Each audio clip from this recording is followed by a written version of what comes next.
CustomTactics.com here, and today I'm looking at a Paramilitary 2. This one is in the Digicam, digital camo G10 handle. I've always liked this digital camo G10 stuff. It's, looks pretty cool. Matches with your Digicam gear if you have any of that, so it looks pretty cool in there.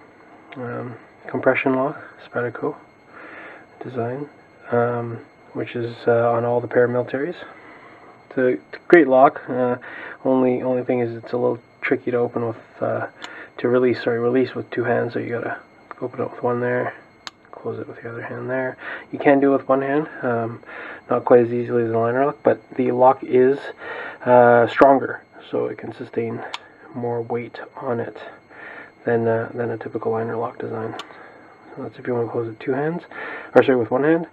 Pocket clip is placeable on any of the 4 major locations that you see them on. Sorry, got a frame there. See here, and here. This is the Paramilitary 2s are all made in Golden, Colorado, USA. S30V steel, full flat grind, typical Spyderco style pointy blade that you see on most of the early models, like Delica, Endura, even the Worker. Similar type of a finer point. So a classic Spyderco design with the Spyderco jimping there on the back spine, where the back of the Spidey hole is there, and the jimping in the front, allowing you to choke up on it. Great design, great ergonomics, very classic Spyderco in that sense. It's very likely that you guys are familiar with this knife. I mean, there's tons of reviews on the Paramilitary 2 out there, and tons of people own it. It's one of the most popular models. It comes in tons of variations. I do like the knife design.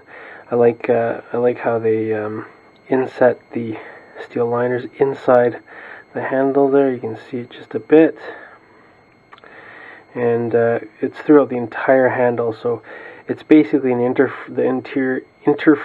interior frame of this knife is all steel. So it is a solid design, very strong, even though it looks like it's just G10, right? So clever design there, makes it fairly compact and thin, yet fairly lightweight as well. You're not going to get the extra bulk of full thickness liners handles on it, but I mean, it's not ultralight. Weighs in at 3.75 ounces, and it's a roughly 3.5 inch blade. I think they have it down on the Spyderco side as a 3 7/16 of an inch, with the handle at 4 13/16 of an inch, and the overall length is 8 9/30 seconds of an inch, or whatever you call that. So and oh yeah, and that's the other neat thing about this knife is it's got Sal's and Eric Klesser's signatures on it. So it's a collaborative design between father and son. Makes it kind of special like that too. Great design. I've always liked the Paramilitary 2. Perfect size. I find the military just a little too big. And I like that 3.5 inch blade length is just perfect for me. So I think the Paramilitary 2 is just about one of the best, most solid EDC folders that I can think of, especially from Spyderco. So hope you guys enjoyed this review of the Spyderco Paramilitary 2. Have a good one.